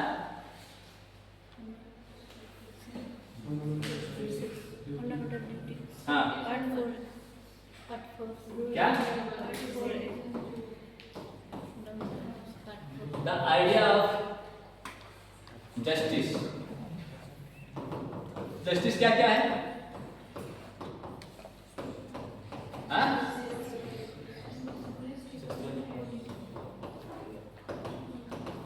एक्चुअली अगर पॉलिटी में बोरिंग का क्लास का मतलब रिसोर्सेस ही है, क्योंकि ये डिफरेंट सोर्सेस को थोड़ा याद रखने के लिए आप लोगों को मेहनत करना पड़ेगा। सोर्स खत्म हो जाएगा, पार्ट स्टार्ट होगा, मजा आएगा पॉलिटी पढ़ने में। Okay, number 3 5-year plan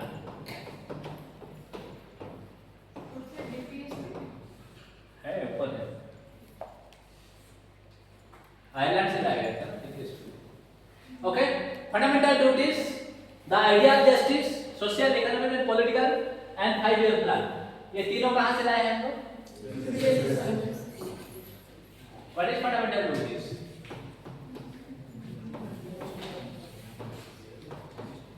fundamental duty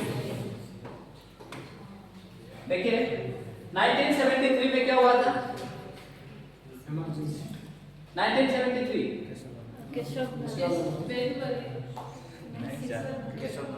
क्या हुआ? भारती शादी की थी क्या? केशवानंद भारती एक मेल है, फीमेल नहीं है, ठीक है। फंडामेंटल ड्यूटीज क्या हुआ? 1973 में बेसिक स्ट्रक्चर डॉक्ट्रिन आया। बेसिक स्ट्रक्चर डॉक्ट्रिन का मतलब कॉन्स्टिट्यूशन को चेंज कर सकते हैं लेकिन बेसिक स्ट्रक्चर को छेड़खानी नहीं कर सकते हैं, राइट। ये सिस्टम आने के बाद 1976 में 42nd कॉन्स्टिट्यूशनल अमेंडमेंट एक्ट आया। कौन सा कॉन्स्टिट्यूशनल अमेंडमेंट है? 42nd कॉन्स्टिट्यूशन अमेंडमेंट को हम लोग को बोलते हैं कि मिनी कॉन्स्टिट्यूशन, क्योंकि इस कॉन्स्टिट्यूशन अमेंडमेंट में बहुत सारे चेंज हुए, right. That's it is called mini constitution. तो इसी कॉन्स्टिट्यूशन के कारण, ये कॉन्स्टिट्यूशनल अमेंडमेंट के कारण से हमारा जो प्रीएम्बल में 3 वर्ड ऐड हुआ था। क्या क्या?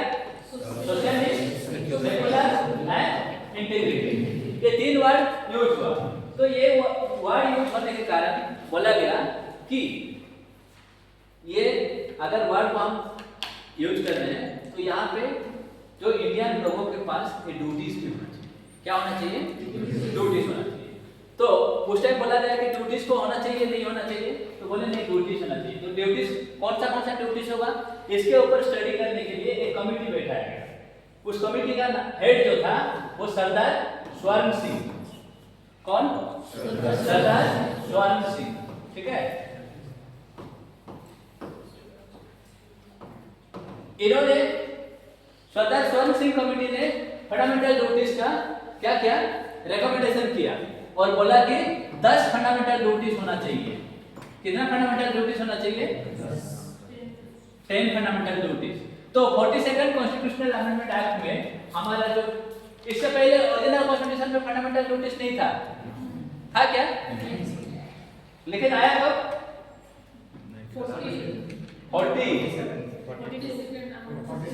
कॉन्स्टिट्यूशनल अमेंडमेंट एक्ट ऑफ 1976 में आया fundamental duties.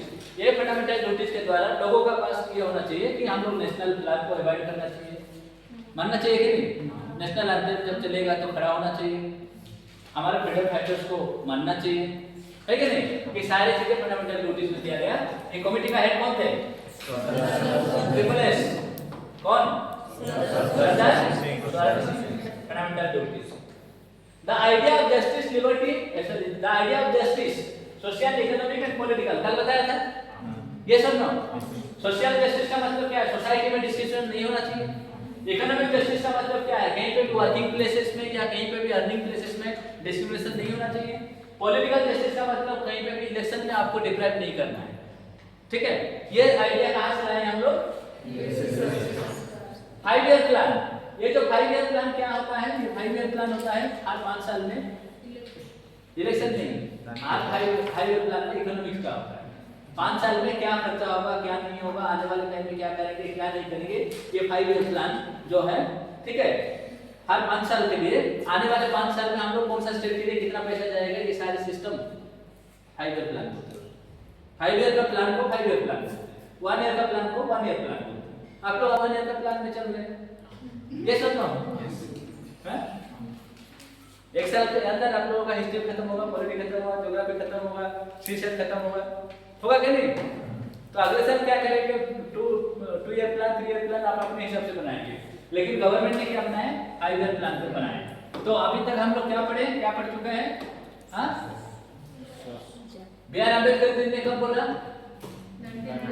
Government of India 1935 पढ़िए, यस और no? Next Germany, next France, next Japan, next difficult लग रहा है क्या? डिफिकल्ट नहीं लग रहा है ना? ओके, सबको समझ में आ रहा है? आ रहा है? ओके। गवर्नमेंट ऑफ इंडिया का कितना प्रोविजन दिए थे? जर्मनी का कितना प्रोविजन दिए थे? हाँ, कितना? फ्रांस का कितना प्रोविजन दिए थे? जापान का कितना प्रोविजन दिए थे? यूएसएसआर का कितना दिए थे? हो गया? जापान से कौन दो बोला? दो नहीं है। जापान का जो provision procedure established by law है, हम लोग यूएसए और ब्रिटिश को कंपेयर कर रहे हैं। ब्रिटिश में चल रहा है procedure established by law, USA में चल रहा है ड्यू प्रोसेस ऑफ लॉ। तो हमारे पास अभी दोनों भी है, प्रोसीजर एस्टैब्लिश्ड बाय लॉ भी है और ड्यू प्रोसेस ऑफ लॉ भी। Okay, done. कल पढ़ेंगे यूएसएसआर के बाद क्या है? एबीसी ऑस्ट्रेलिया, एबीसी आयरलैंड, है ना? उसके बाद साउथ अमेरिका, उसके बाद लास्ट में यूएसए पढ़ेंगे, ठीक है। A means Australia, B means British, C means Canada, तीनों। Okay, right.